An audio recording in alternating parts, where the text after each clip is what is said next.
अस्सलामु अलैकुम वरहमतुल्लाहि वबरकातुहू। Doctor Abdul Rahman is here. Welcome to all of you at Medics Prep Point. ये वॉइस नोट आपके लिए बहुत बहुत ज़्यादा इंपॉर्टेंट होगा और इस तरह के वॉइस नोट आपको तभी मिलेंगे जब कोई भी इस तरह की नई अपडेट आती है। जैसे कि आज बहुत बड़ी चेंजिंग हुई जो कि एमडी कैट का सिलेबस है, और ये वो चीज़ होती है कि अगर किसी बच्चे को पता हो कि कौन सा सिलेबस है, उसमें क्या चेंजेस की गई हैं, कौन से टॉपिक्स को, चैप्टर्स को पढ़ना है, तो वो ही तैयारी उस तरह से करेगा और फिर ही जाके अपना अच्छा टेस्ट देगा। तो ये चीज़ें जानना आपके लिए बहुत लाज़मी है अगर आप एमडी कैट एस्पायरेंट हैं। और आपका बहुत शुक्रिया कि आप लोगों ने जो मैंने पोस्ट की थी, आपने आगे शेयर भी किया। कई चैनल्स वगैरह पे मैंने देखे भी थी, चाहे लिंक वगैरह रिमूव कर दिया था, मैडिक्स का क्रेडिट रिमूव कर दिया था, लेकिन हमें इस चीज़ से फ़र्क नहीं पड़ता। ठीक है, करें, well and good. MD CAT students तक हमारी बात पहुँच रही है, इट्स इनफ। ठीक है? बाकी अब मैं बात करूँगा, देखें जो चैप्टर्स ऐड किए गए हैं या कम किए गए हैं, वो मैंने आपको बता दिए हैं। आप ऑलरेडी ऊपर देख सकते हैं इसी चैनल के ऊपर। अब इसमें मेन चीज़ ये है कि आपका जो बायो का पोर्शन है ना, उसको 45% कर दिया गया है। ये 45% आपके लिए बहुत इंपॉर्टेंट था। चाहिए ये था कि ये पहले से ही ऐसे होता। लेकिन अब जाके अगर ये किया गया है, तो इस बार ना ये जो सिलेबस आया, पता लग रहा है कि पीछे कोई एक टीम बैठी थी, जो कि एकेडमिक बोर्ड की टीम थी, जिन्हें पता था कि भी एमडी कैट स्टूडेंट का जो एक हमें जज करना है, उसको उसकी कैपेसिटी चेक करनी है।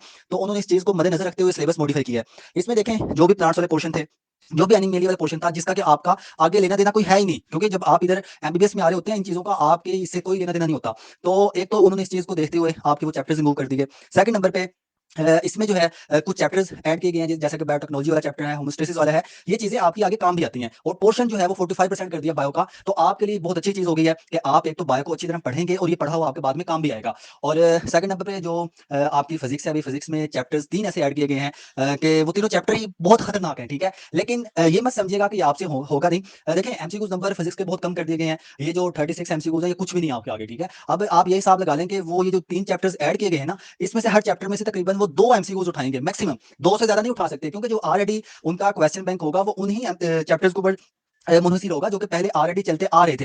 तो इसलिए आप ज़्यादा परेशान मत होइएगा। आपने नए चैप्टर्स जो ऐड हुए उनको पढ़ना है, जैसे कि वेक्टर्स वाला चैप्टर है, फिर ऐसे फ्लूइड डायनामिक वाला चैप्टर है, फिर ये अल्टरनेटिव करंट वाला चैप्टर है। ये थोड़े मुश्किल चैप्टर हैं, लेकिन आप इसके लेक्चर्स लेंगे। ठीक है? आप लेक्चर्स लेने के बाद अपने कॉन्सेप्ट्स को क्लियर करेंगे, और देखिए आपको ना पढ़ने का मज़ा भी आएगा। क्या वही 3 साल से 4 साल से सेम सिलेबस चलता आ रहा था। बच्चे उसी चीज़ को हर साल रट्टा लगाए जा रहे हैं, कह रहे हैं सर जी हम क्या वही चीज़ें अब हमने पढ़ी हुई हैं। तो अब जब चेंजेस हुई हैं, तो आपको पढ़ने का मज़ा भी आएगा। ठीक है?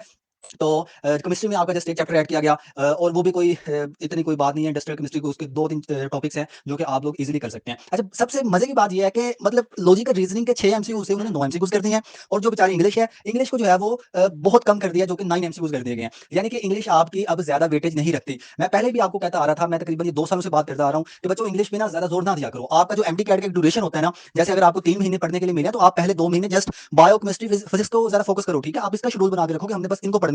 बाकी जो चीज़ें हैं ना, ये लॉजिकल होगी, इंग्लिश होगी, इसको आप आखिरी महीने में जाके भी कर लेंगे, आपके लिए ये चीज़ इनफ होगी। तो ये सिलेबस के बारे में चीज़ें बता दी। इसमें एट द एंड मतलब रिजल्ट यही है कि अभी आपके लिए जो है ना, ये चीज़ें फ़ायदेमंद हैं, और आप इससे खुश हों, आपको परेशान होने की बिल्कुल भी ज़रूरत नहीं है। अब आपने बुक्स कैसे फॉलो करनी है, कैसे तैयारी करेंगे, वो अभी अगला वॉइस नोट कर रहा हूँ, तो उसको आप सुन लीजिए।